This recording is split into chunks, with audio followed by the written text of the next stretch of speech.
It was perhaps a case of scoring too early for Alaves, who took the lead after just 17 seconds, but were left with real missed opportunities as they squandered their advantage to lose 2-1 to Barcelona. Samu could have had as many as 4 goals in the opening half hour, but Alaves only entered the interval with a 1-0 lead, giving Barcelona a chance to claw themselves back into the contest in the second half. Xavi's team talk, combined with some inspired substitutions, saw the Blaugrana respond with confidence and poise, notching the equalizer just 8 minutes after the restart. From there, it was all Barcelona, who forced their opponents to chase shadows as they poked and prodded for a winner. Their presence would pay off 12 minutes from time when Apgar's foul on Ferran gave Lewandowski a chance to double his tally and his team's score from the penalty spot. Making no mistake, the Poland international took his opportunity with aplomb to complete the comeback and give Barcelona their second straight win in La Liga. This win keeps the Blaugrana in third place, 2 points behind Real Madrid, ahead of a meeting with Rayo Vallecano on November 25th. Alaves stay 14th and will play Granada in their next fixture on November 24th. So, what went on? Well, the thing is, if we look at Barcelona, they're having a hard time getting through the games, but the good part is that at least in moments of crisis or bad play, which usually occur in every season, the team is still pulling out those wins. It already happened in San Sebastian, and they also achieved it yesterday at home against Alaves. And, given the poor play of the team, especially in the first half, where the players were usually out of position and somewhat tense, they still, made this comeback. This could be because of the pressure from Girona and Real Madrid, who, especially Girona, who's just not letting up the points. But the gap isn't too big right now. And so Barcelona are 5 points behind Girona and 2 behind Real Madrid. But it's still a fight for the title. Barça have 30 points, Girona 34, Real Madrid 32. But there's also another sort of pressure, because if you look at the La Liga table, we got Atletico Madrid at 28 points and Athletic Club at 24, Real Sociedad at 22. So the real challenge coming from behind is from Atletico Madrid. Not so much from Athletic Club or Real Sociedad, because that's a 6-point to an 8-point gap. But if you look at the top 4, it's quite a tight game up there.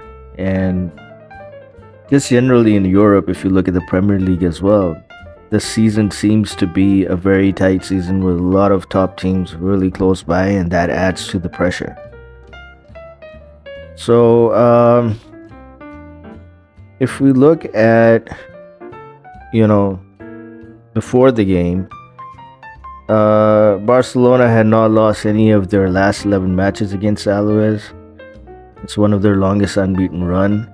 So they were supposed to win, but in the end it was Lewandowski who pulled them through, and a penalty, of course.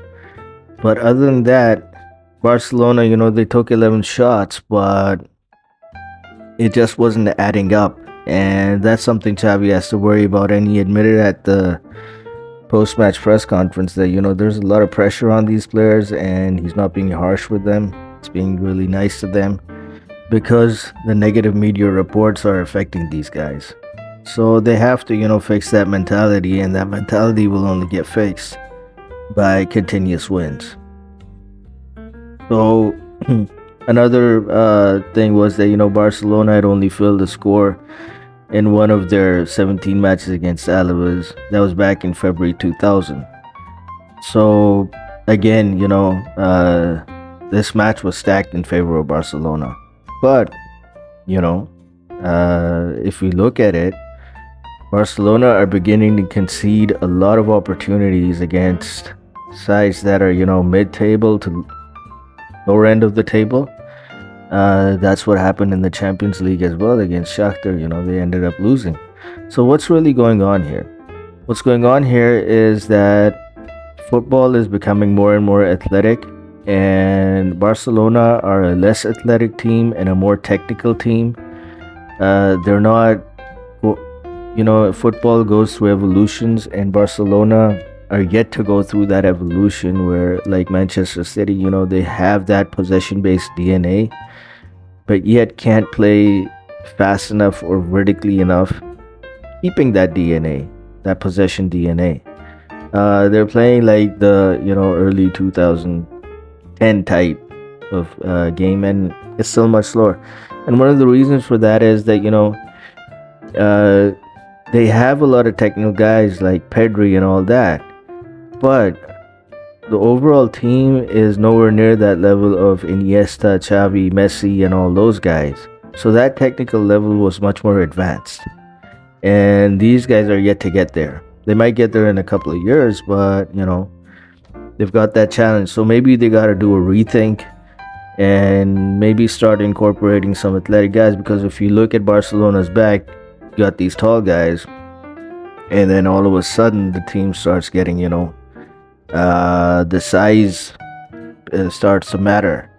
And if we look at Pedri, he was he's just got back from injury, but he's it's gonna take a while before he finds his groove, because when he was trying to dribble all by himself all through the gap, like pass 1, pass 2, pass 3, just wasn't happening. He was getting knocked over, and that would turn into a counter attack, and that's what's most likely gonna happen against Porto as well.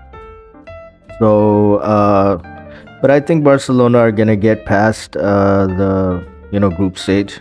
They're gonna go into the round of 16, but from there on it depends on who they draw against, and it's gonna be tough, but never say never in football.